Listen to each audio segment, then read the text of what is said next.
Hello guys हामी चाहिँ फेरि चाहिँ नयाँ तरिकाले नयाँ भिडियो लिएर आइसकेको छ। आज चाहिँ हाम्रो गौरीगङ्गा नगरपालिका वडा नम्बर 2 मा चाहिँ होइन खोला नाली एकदम बर्सात आएर चाहिँ हाम्रो चाहिँ होइन यो पुल चाहिँ एकदम हाम्रो उडाएको छ। हामीलाई दुईटा हालेका छन्। कृपया यहाँ टोल अध्यक्षदेखि वडा अध्यक्ष अनि मेयरले चाहिँ ध्यान नदिएको कारणले चाहिँ आज बाटो यो हालतमा छ। होइन तलको पुल हेर्दाखेरि एकदम पुल बनाएको छ कि तलतिर यहाँ चाहिँ वास्तै गरेको छैन कि अहिले चाहिँ हाम्रो वडा अध्यक्षले चाहिँ 10 वर्ष खाइसक्यो तर चाहिँ केही गरेको छैन विकास। हामी चाहिँ वडा अध्यक्षलाई एक दिन यो क्वेसन अनि प्रश्न पनि सोध्न चाहन्छु। हेर्नुहोस् कृपया दर्शकबिनहरू यहाँ कस्तो छ के छ होइन पुरा हेर्नुहोस् न। यहाँ पुरा गइसकेको छ कि एकदम यो हो। अब यहाँ चाहिँ कालिका स्कुल छ होइन कृपया चाहिँ यहाँ चाहिँ कालिका स्कुल छ। स्कुलको बच्चाहरू चाहिँ यहाँ पढ्न आउँछ।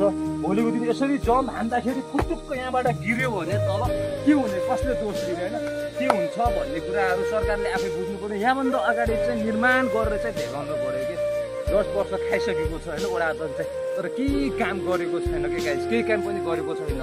तपाईँहरू आफै भन्नुहोस् कि केही काम पनि गरेको छैन।